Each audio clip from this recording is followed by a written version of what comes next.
ओम जय श्री हरि विष्णु। जय माता दी दोस्तों, आपके अपने चैनल धर्म साधना में आपका बहुत बहुत स्वागत है। माँ भगवती दुर्गा की कृपा आप और आपके पूरे परिवार पर सदा सर्वदा बनी रहे। दोस्तों, एकादशी का व्रत सभी व्रतों में श्रेष्ठ व्रत माना जाता है। शास्त्रों में इस व्रत को व्रतराज कहा गया है, क्योंकि इस व्रत को धारण करके और विधि विधान से जगत के पालनहार भगवान श्री हरि विष्णु की पूजा करने से समस्त प्रकार के पाप कर्मों से मुक्ति मिल जाती है और समस्त प्रकार की कामनाएं भी पूर्ण होती हैं। मरणोपरांत भगवान श्री हरि विष्णु की असीम कृपा से वैकुंठ लोक की प्राप्ति होती है, मोक्ष की प्राप्ति होती है। इसलिए इस व्रत को धर्म, अर्थ, काम और मोक्ष चारों पदार्थों की प्राप्ति कराने वाला व्रत माना जाता है और इस व्रत को व्रतराज कहा गया है। मार्गशीर्ष मास की कृष्ण पक्ष की एकादशी, जिसे उत्पन्ना एकादशी कहा जाता है, शास्त्रों के अनुसार इसी दिन एकादशी माता का जन्म हुआ था। एकादशी माता उत्पन्न हुई थी, तो भगवान श्री हरि विष्णु की शक्ति स्वरूपा मानी जाती है एकादशी माता। और इन्होंने उत्पन्न होकर मार्गशीर्ष मास की कृष्ण पक्ष की एकादशी के दिन मुर नामक राक्षस का वध किया था।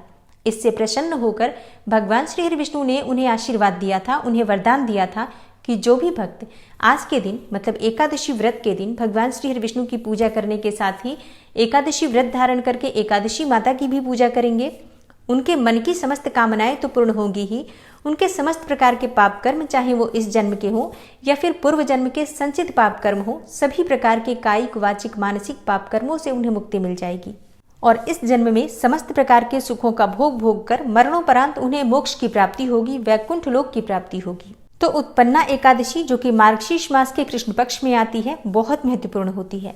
और जो भक्त एकादशी का व्रत धारण करना चाहते हैं, मतलब अभी तक आपने अगर शुरू नहीं किया है व्रत और व्रत शुरू करना चाहते हैं, तो उत्पन्ना एकादशी से आप अपने एकादशी व्रत की शुरुआत कर सकते हैं।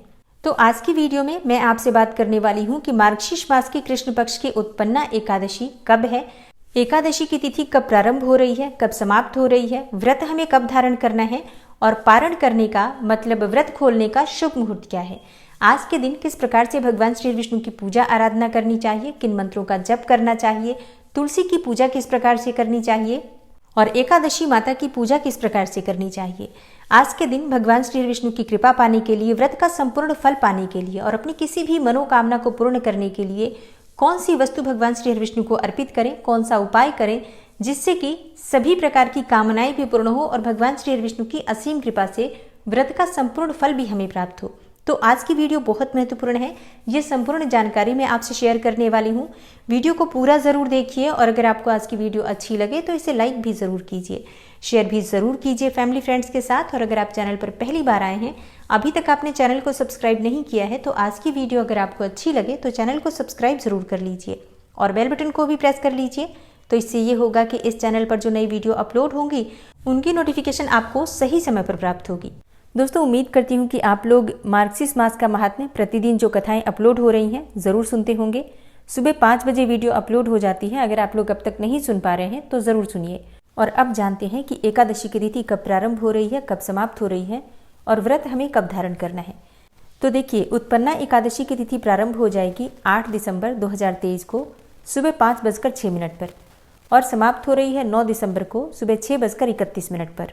तो उत्पन्ना एकादशी का व्रत हमें कब धारण करना है, देखिए, शास्त्रों के अनुसार एकादशी तिथि जब सूर्योदय काल में व्याप्त होती है उसी दिन एकादशी का व्रत धारण करना चाहिए। तो सूर्योदय काल के समय एकादशी की तिथि हमें प्राप्त हो रही है 8 दिसंबर 2023 को, यानी कि शुक्रवार के दिन। अब कई भक्त हैं जो कि 9 दिसंबर को भी व्रत धारण करेंगे। हालांकि 9 दिसंबर को सूर्योदय काल के बाद एकादशी तिथि नहीं रहेगी। सूर्योदय काल से आधा घंटे पहले ही एकादशी तिथि समाप्त हो जा रही है, यानी कि 6:31 पर 9 दिसंबर को एकादशी तिथि समाप्त हो जाएगी। लेकिन पंचांग भेद होने की वजह से कई स्थानों पर 8 दिसंबर को ये व्रत किया जाएगा, तो कई स्थानों पर 9 दिसंबर को शनिवार के दिन भी एकादशी का व्रत किया जाएगा। आप दोनों में से किसी भी दिन धारण कर सकते हैं। तो अगर आप 8 दिसंबर को ये व्रत धारण कर रहे हैं तो 7 दिसंबर को यानी कि वीरवार के दिन दशमी तिथि के नियम का पालन आपको करना होगा। और जो भक्त 9 दिसंबर को व्रत धारण करेंगे वो 8 दिसंबर को दशमी तिथि के नियम का पालन करेंगे। बात करें पारण के शुभ मुहूर्त के बारे में, तो देखिए, एकादशी व्रत का पारण द्वादशी तिथि में किया जाता है और द्वादशी तिथि प्रारंभ हो रही है 9 दिसंबर को सुबह 6:31 पर और समाप्त होगी 10 दिसंबर को सुबह 7:13 पर। अगर आप 8 दिसंबर को ये व्रत धारण कर रहे हैं तो आपके लिए पारण करने का शुभ मुहूर्त होगा 9 दिसंबर को दोपहर में 1:16 से 3:20 तक। इसी समय में आप अपना व्रत खोल सकते हैं, क्योंकि सुबह के समय कोई भी शुभ मुहूर्त नहीं है। सुबह के समय हरिवासर रहता है। जैसा कि आप सभी जानते हैं, द्वादशी तिथि प्रारंभ होने के बाद का 4 से 5 घंटे का जो समय होता है वो हरिवासर का समय होता है। और हरिवासर में किसी भी प्रकार से एकादशी व्रत का पारण नहीं करना चाहिए। इसे पाप करने के समान माना गया है। और इस प्रकार अगर हम व्रत खोलते हैं तो हमारे किए गए व्रत का संपूर्ण फल हमें नहीं मिलता, उल्टे दोष भी लगता है। इसलिए अगर आप 8 दिसंबर को व्रत धारण कर रहे हैं तो 9 दिसंबर को दोपहर में 1:16 से 3:20 के बीच में अपना व्रत खोल लीजिए। बात करें कि अगर आप 9 दिसंबर को ये व्रत धारण कर रहे हैं तो 10 दिसंबर को सुबह 7:03 से सुबह 7:13 तक 10 मिनट तक का समय रहेगा, जिस समय में आप अपना व्रत खोल सकते हैं। जो भक्त एकादशी का व्रत धारण कर रहे हैं उन्हें विशेष रूप से पारण के शुभ मुहूर्त का, यानी कि व्रत खोलने के शुभ मुहूर्त का ध्यान रखना है। दशमी तिथि के दिन आप सात्विक भोजन लेंगे। किसी भी प्रकार से आज के दिन भोजन में लहसुन प्याज का सेवन नहीं करेंगे।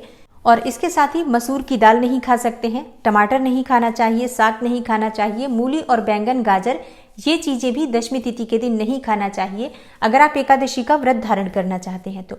और हाँ, दशमी तिथि के दिन सूर्यास्त होने के बाद अन्न का सेवन नहीं करना चाहिए, नमक का सेवन नहीं करना चाहिए, भूमि पर शयन करना चाहिए और ब्रह्मचर्य का पूर्ण रूप से पालन करना चाहिए। और अगले दिन यानी कि एकादशी तिथि के दिन आपको व्रत धारण करना है तो सुबह जल्दी उठना चाहिए। जैसे कि आप ब्रह्म मुहूर्त में उठ जाइए या फिर आप सूर्योदय होने से पहले तो जरूर उठ जाइए।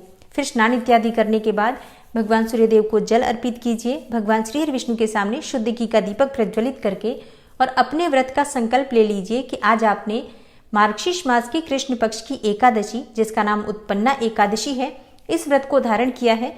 तो भगवान श्री हरि विष्णु की कृपा से आपका ये व्रत निर्विघ्न पूर्ण हो, इसके लिए भगवान श्री हरि विष्णु से प्रार्थना कीजिए। और अगर आप ये व्रत किसी मनोकामना के निमित्त धारण कर रहे हैं, जैसे कि धन प्राप्ति की कामना है, संतान प्राप्ति की कामना है, विवाह की कामना है, अलग अलग कामनाओं से भी बहुत से भक्त व्रत धारण करते हैं। तो अगर आपने किसी मनोकामना से ये व्रत धारण किया है तो अपनी मनोकामना भी भगवान श्री हरि विष्णु से कहिए और उनसे प्रार्थना कीजिए कि आपकी मनोकामना शीघ्र ही पूर्ण हो। और व्रत में, पूजा पाठ में जाने अनजाने किसी भी प्रकार की गलतियां हो जाती हैं तो इसके लिए आप क्षमा प्रार्थना कर लीजिए। अब आपका व्रत प्रारंभ हो जाता है। विधि विधान से भगवान श्री विष्णु की पूजा करेंगे आप। जैसे कि अगर आपके पास विग्रह है शालिग्राम का या फिर लड्डू गोपाल जी हैं तो आप उनका अभिषेक कीजिए। उन्हें पीले वस्त्र धारण कराएं, पीले पुष्पों से उनकी पूजा करें, पीले फल और पीली मिठाई का उन्हें भोग अर्पित कर सकते हैं। दूध से बनी हुई मिठाइयाँ भी भगवान श्री कृष्ण को अर्पित की जा सकती हैं। इसके अलावा अगर लड्डू गोपाल जी हैं तो आप उन्हें माखन मिश्री का भोग भी लगा सकते हैं। लेकिन जब भी हम भगवान श्री हरि विष्णु को भोग अर्पित करते हैं तो इस बात का ध्यान रखिए कि उन्हें तुलसी का पत्ता जरूर अर्पित करना चाहिए भोग में। और हाँ, आज के दिन तुलसी का पत्ता नहीं तोड़ना चाहिए। एकादशी को तुलसी माता का निर्जला व्रत होता है, तो आज के दिन हम तुलसी में जल भी अर्पित नहीं करते हैं और इसके साथ ही तुलसी के पत्ते भी नहीं तोड़ते हैं। लेकिन शाम को दीपदान जरूर करना चाहिए। और आज के दिन मतलब एकादशी के दिन 11 बार तुलसी की परिक्रमा करने से और ओम नमो भगवते वासुदेवाय नमः इस मंत्र का जप करने से मन की समस्त कामनाएं पूर्ण होती हैं। तो शाम की पूजा अत्यंत आवश्यक है। जैसे हम श्री हरि विष्णु की पूजा कर रहे हैं तो एकादशी के व्रत में तुलसी माता की पूजा भी उतनी ही आवश्यक है। लेकिन तुलसी का पत्ता आप एक दिन पहले ही तोड़कर रख लीजिए। तुलसी के पत्ते कभी भी बासी नहीं होते हैं।